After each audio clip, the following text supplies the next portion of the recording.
大家好，今日想同大家介紹一下滅火筒及防火氈嘅使用方法。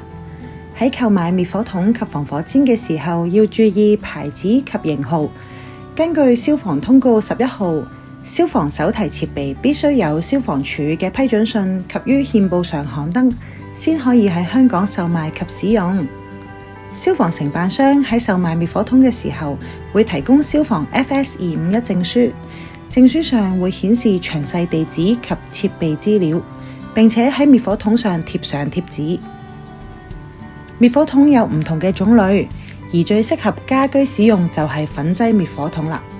粉劑可以撲滅紙張、布料、木、易燃液體及電器而產生嘅家居小火。首先，我哋使用滅火筒及防火氈之前，需要先評估火勢及確保自身安全。先檢查滅火筒壓力錶上嘅壓力針，指住綠色位置係屬於正常，然後拔出安全鎖針，按下操作桿，噴向火源底部，直至火勢完全熄滅。使用後嘅滅火筒記得要揾消防處註冊承辦商去回收或者更換啊！而防火氈可以撲滅燃燒中嘅易燃液體、廚房及家居發生嘅小火。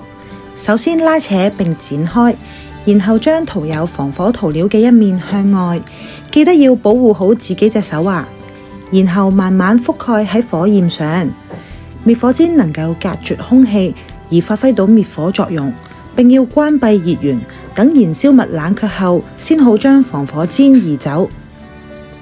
使用家居嘅滅火設備要自行檢查，使用5年需要更換一次。如果大家有任何關於消防知識嘅疑問，都可以隨時聯絡海匯消防胡小姐。多謝各位收看。